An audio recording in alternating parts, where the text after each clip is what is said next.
What's going on? Tea Time, episode 5, Cinco, coming at you.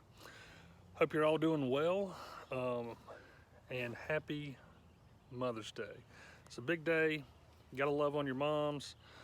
My mom, especially, want to thank her. She prayed for us every single morning. When we were going to school, if we were riding in the car or whatever, she stopped and prayed for us. And I know eventually when we started driving, your parents didn't take you to school, that she continued to pray for us. So you don't realize how important that is until you get my age and you have kids of your own. So thanks, Mom. And guys, I want you to know that your parents are praying for you and how important that is. They really love and care about you. Before I go into my studio, which is not as cool as Mr. Russ. Mr. Russ has all these cool backgrounds, and I don't. I have my shed. That's just where I do it. I want to show you what I've built and what we're doing. So check out my garden here. The girls and I have done a garden. Tomato plants right here, pepper plants here,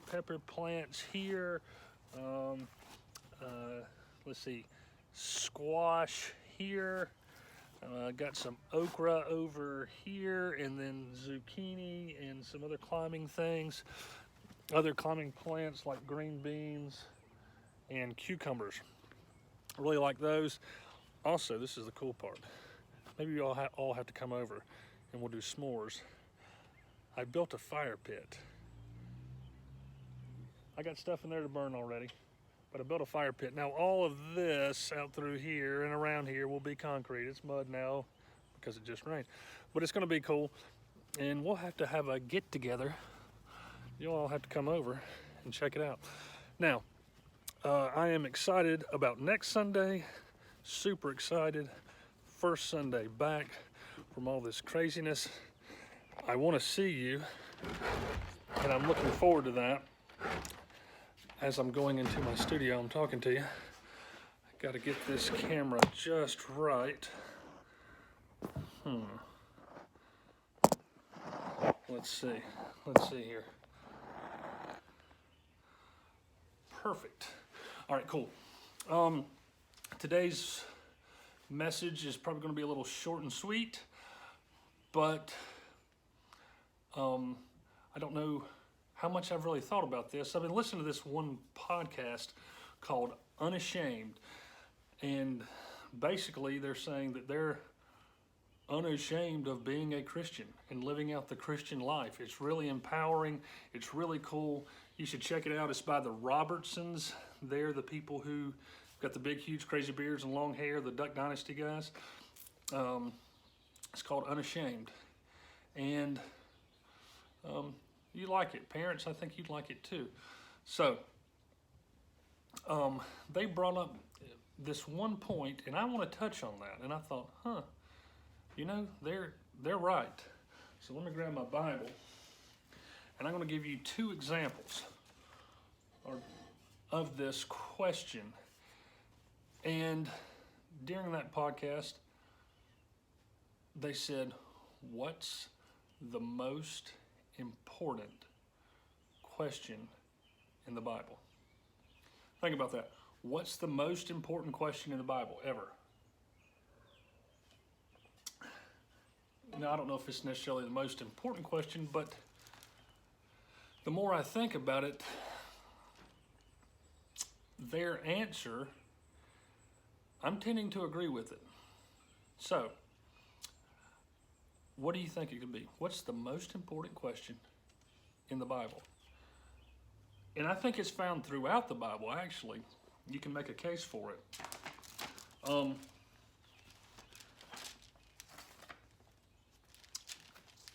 me get my Bible adjusted here.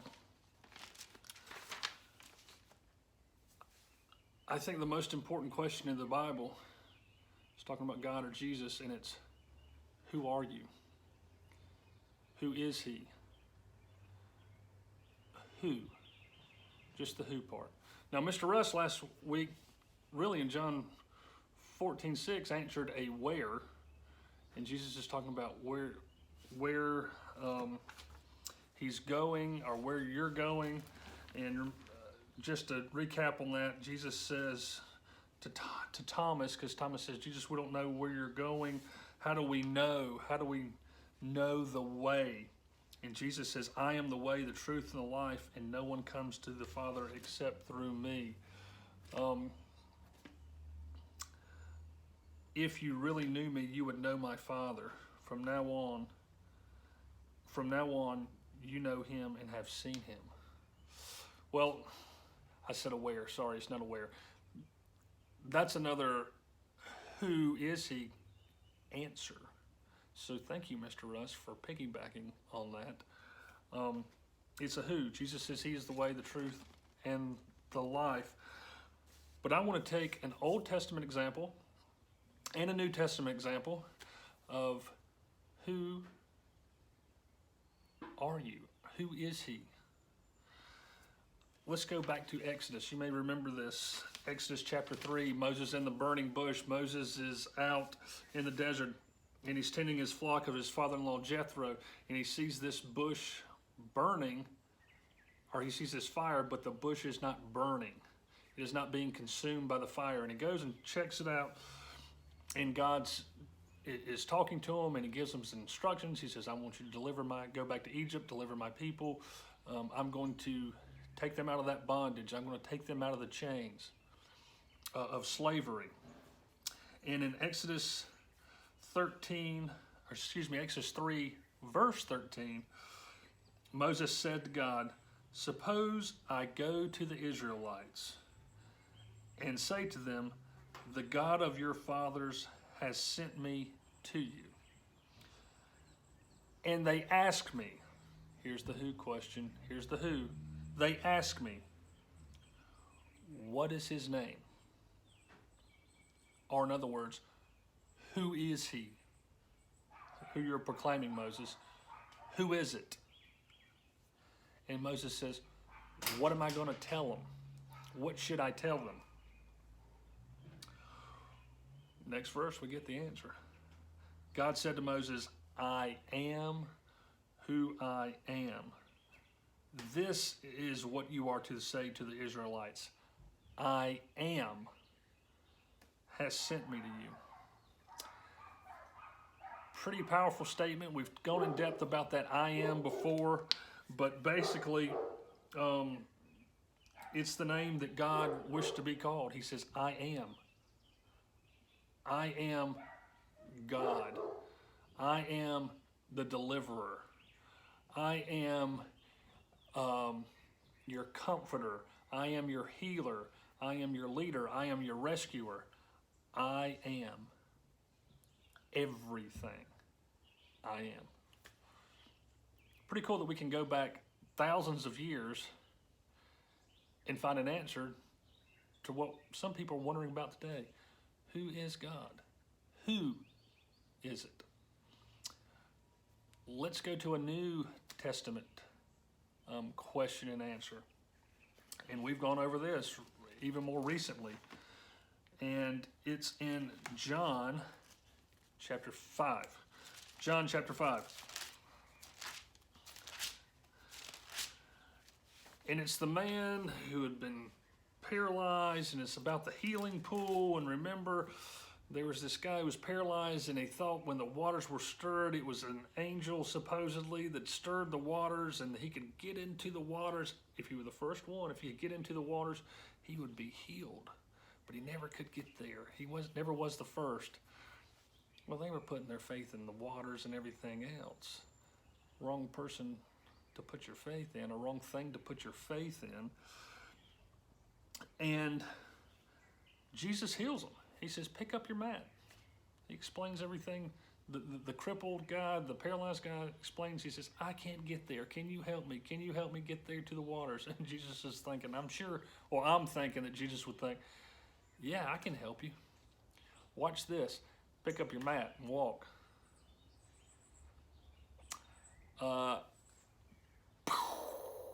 He does.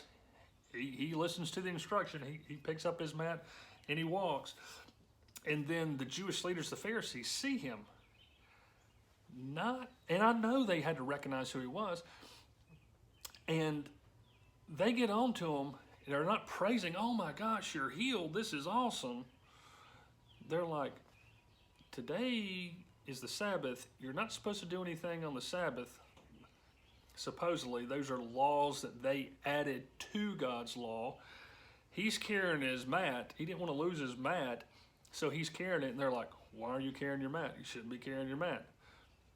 They're missing the whole entire point of what's going on. And they said in chapter 5, verse 12, they said to him, who is the fellow who told you to pick up your mat and walk? Who is he? Who is this? So he goes on to explain. He says, the man who had no idea who he was, for Jesus had slipped away into the crowd. Later, they found him, and Jesus answers the question. So you had, God the Father in the Old Testament answering the question, and Jesus the Son answering the same question now. And he says, I tell you the truth. Listen to this. I tell you the truth, the Son of Man can do nothing by himself. He can only do what he sees his Father doing.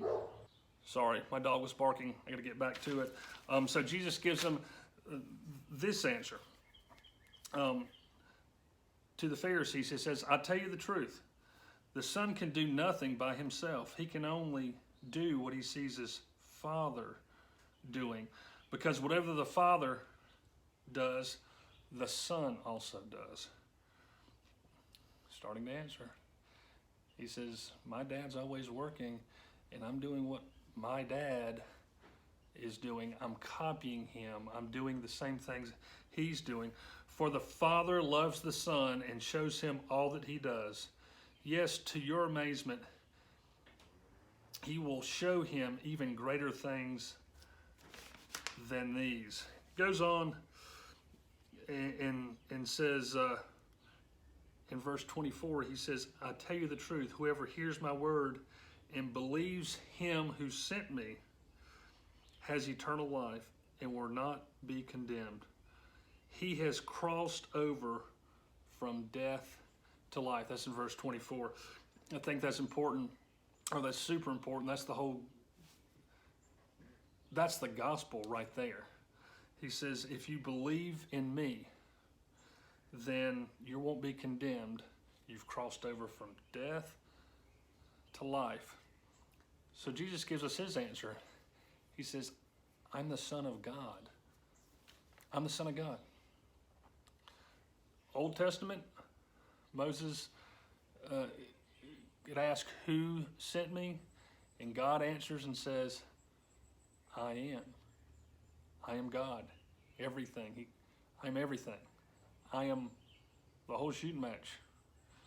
He answers Moses, and then Jesus answers the Pharisees in the New Testament here, and he says, when they say, who is this?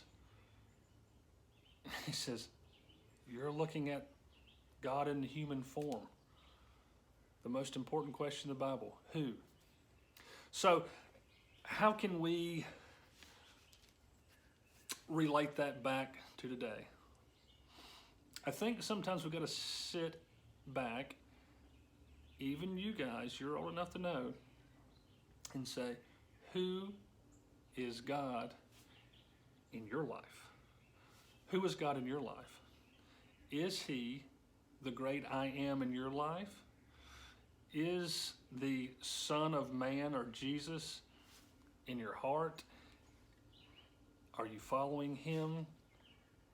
Are your words and your thoughts and your actions honoring him? And sometimes it's hard, guys. It's hard to do that. It is so hard. But guess what? God in the Bible, he tells us that he's with us always, that he will give us strength and power to do those things. It's not the easy thing to do sometimes, but you got to ask, who is God in your life? Is he ruler of your life? Are you doing things the way you want to do them? Is he the guy that directs your words or how you think about things? Is he? You got to think about that daily, because in the Bible it says you got to take up your cross daily. You got to take that thought of who is God in your life. What does he mean today to you?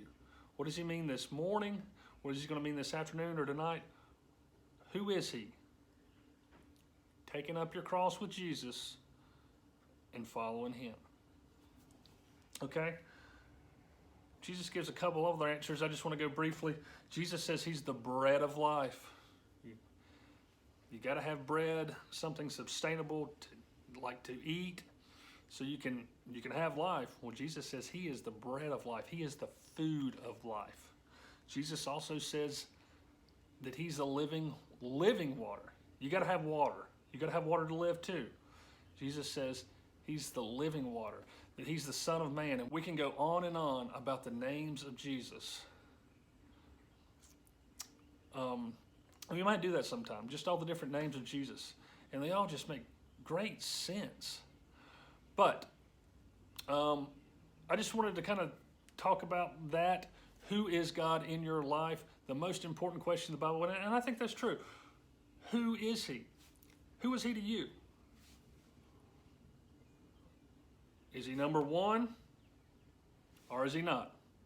Because he can't be number two or three or four. He's got to be number one for you to have, in John 10:10, life and have it to the full, have it abundantly. John 10:10 again, it says the devil comes to kill, steal, and destroy. Kill, I'm going to go down. Kill, steal, destroy. But Jesus says that he has come to have life and abundant life. Awesome life. Life to the full. And in order to do that, you got to answer the question, who is he? Who is he in your day-to-day walk? So, that's what I want to leave you with. Happy Mother's Day. I really, really, really am looking forward to next Sunday. It's going to be awesome. I can't wait. I hope to see you there. And have a great day. So, Tea Time, episode 5 is ending like they always do. Get out of my room!